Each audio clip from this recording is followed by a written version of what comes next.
What's up, guys? This is Brave, and I'm back with another review of Growing Gospel. This is Season 1, Episode 3. Let's get right into this review. So we start this episode off with Bree. She ends up, FaceTiming with Jay because she wants to talk about Elijah and his antics at her birthday party. So according to Jay, this is who Elijah is. He has always been extra like this, but even though he's extra, he also is very supportive and he wants to see the best for Bree. So he basically convinces this woman to give Elijah a second chance. If it were up to me, I probably wouldn't have. But I will say within this episode, we did see a little bit more of Elijah's good side. Now let's slide on over to Tasha and Nikki, y'all. We have them going to a waxing place or whatever.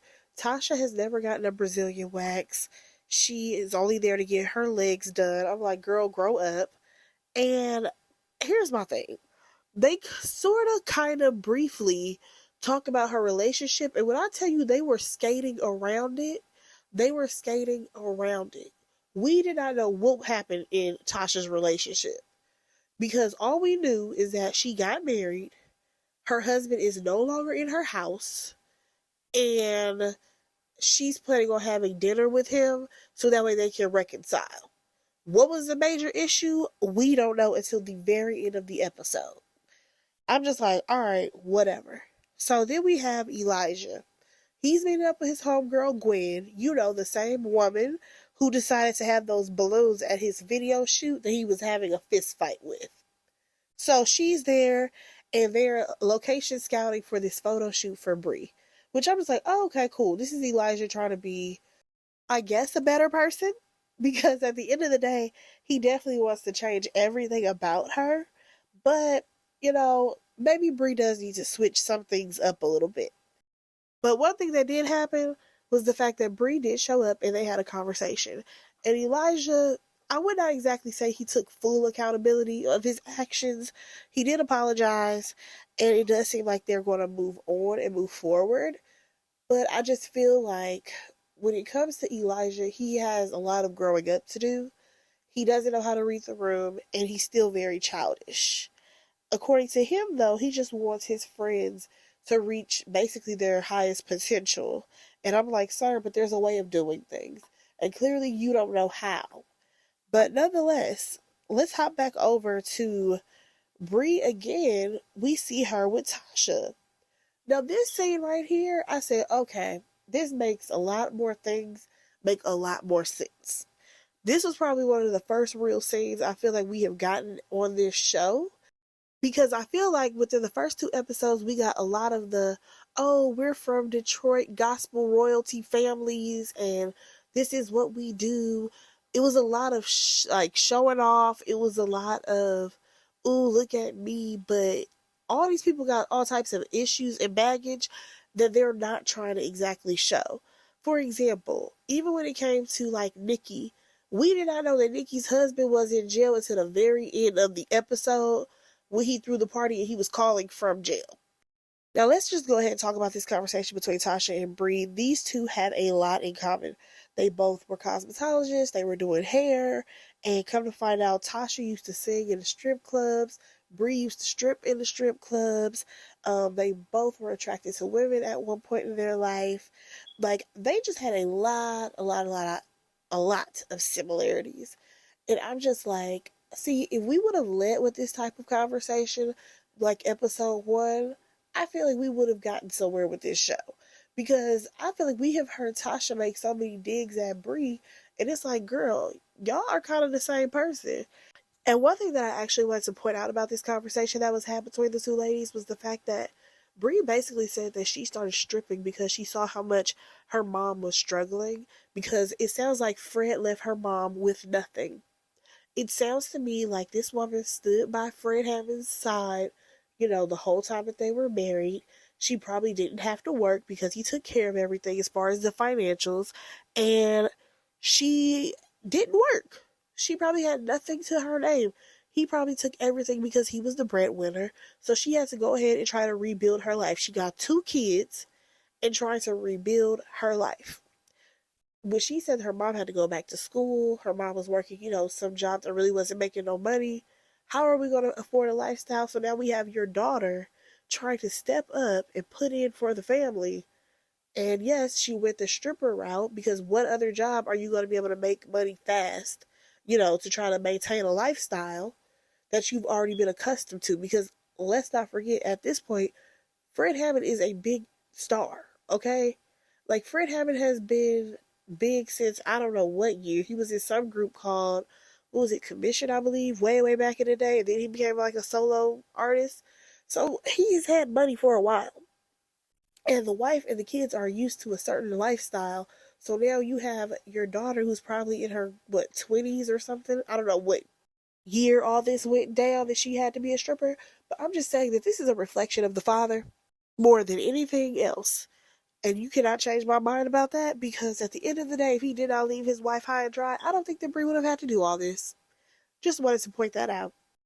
Also, when it comes to the ladies being attracted to women, I feel like they may also still be attracted to women, but because they have this Christian faith, they're not going to act on it.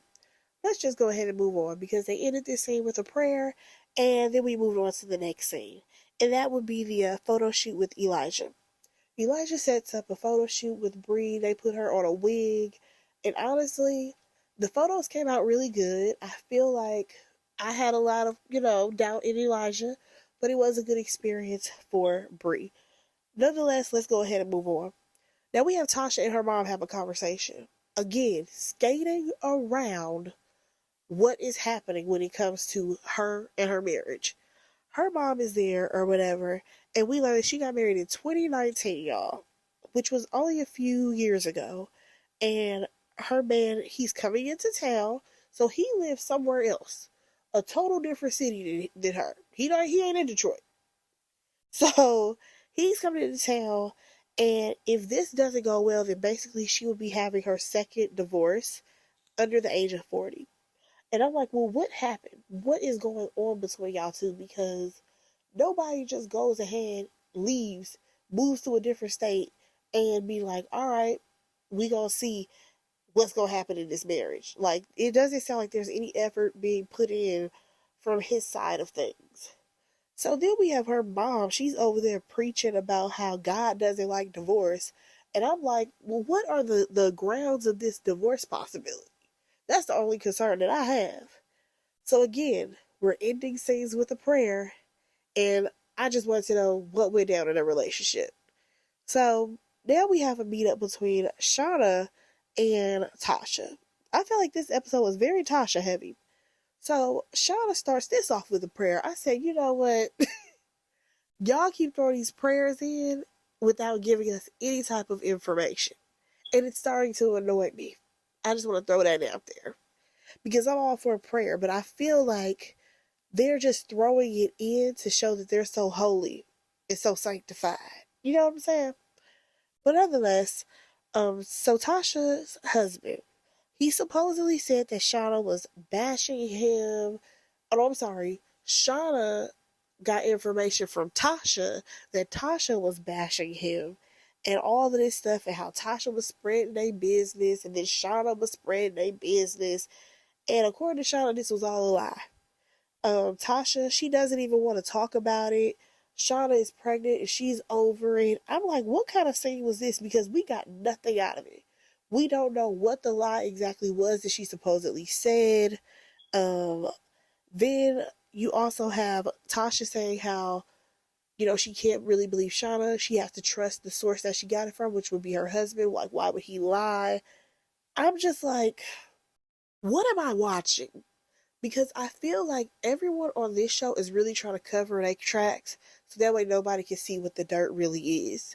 I mean, of course, we're going to learn what the dirt is at the end of the episode, and I'm going to talk about it.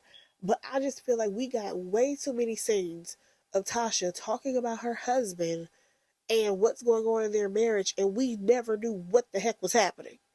Like, it made no sense whatsoever. So, again, this conversation had no resolve.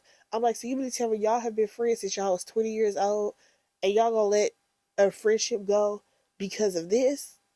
That's crazy to me. But again, women love to give their partners multiple chances, but not their friends, which blows my mind. Nonetheless, y'all, we finally get to Tasha's house, right? She over here putting on her church lady heels, and she has a violinist playing music just so her husband can come there. They have been separated for months. Months at this point. Now, she didn't think that he was going to show up, and he said he didn't think that he wanted to show up. I said, well, what the heck are we doing?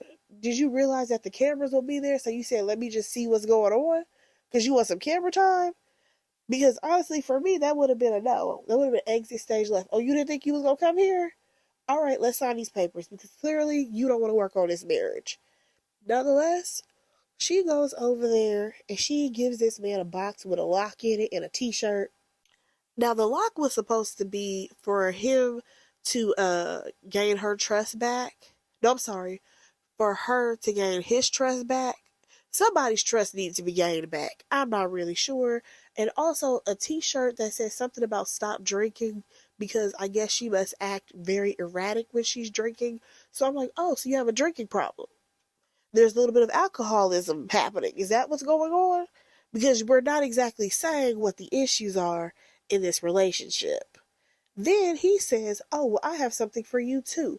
Now I'm confused. I'm like, again, y'all ain't talking. Y'all just exchanging gifts. What is happening right now? So he gives her a watch because she always tells him time will reveal or whatever. And I'm like, reveal what? Like, what is happening? Y'all not even trying to put in time to fix your relationship from whatever has happened. Now she tells this man, oh, I got another surprise for you, but I gotta go get it. Y'all, why did she come out in that red baby doll dress as if she was about to go to another church service because there was nothing sexy about that dress? Nothing. I mean, she walked out there as if she had on lingerie. And I said, girl, this ain't the move. So she's over here telling him all these things, talking about some rub her down with this oil. I said, what in the biblical role play is this? Girl, no thank you. We don't have time for your biblical role play or foreplay. We don't want to be invited to this. And baby, he did not want to be invited either. Like, he he just kind of looked at her as if she was crazy the whole time. He did not receive this well at all. And she was basically rejected right then and there. And I'm just like, there's so much that these two are not saying. What is going on? So she really wants to cry because she just got rejected on national TV. And he over there rolling his eyes. So then she's like, I think it was her confessional, she mentioned how when they first got married, she would buy all this lingerie and she would come out in this lingerie and he wouldn't even look up from his phone. Girl, you should have got divorced a long time ago because clearly he probably got married to you for who you are and who you are related to. I'm sorry. Not even for who you are. He got married to you for who you're related to because it may sound good on paper. But clearly, I do not think that this man likes you. So at this point, we had to go ahead and let the cat out the bag because this thing wasn't going nowhere. So she lets us all know that she cheated on him. She cheated on her husband and she didn't want anyone to have anything hanging over her head. Now, according to her, she accepted him all of his flaws, but he couldn't do the same for her. And that is pretty much where we left this episode ending because they both were like, you can take these mics off. I said, oh, so you mean to tell me that you cheated on your husband while you have your mom over here saying prayers for you about how, God doesn't like divorces. I'm like, well, God don't like your daughter cheating on her husband either. But then also it makes me wonder what type of relationship was this because it doesn't sound like he even wants to be with her. So yeah, I'm going to need for him to dive a little bit more into that storyline and also dive a little bit more into everybody else's because I feel like everybody's putting up a facade and they're not exactly saying what's going on in their life because they want it to look a certain way. But no, if you're going to be on reality TV, you need to go ahead, tell the truth, and let us know what's going on because that's probably why you even got on the show is because you had drama going on in your life. Y'all, that is my review for episode 3. Let me know what y'all thought about it. Go ahead and like, comment, and subscribe to my channel, and I will talk to y'all in the next one. Bye, guys.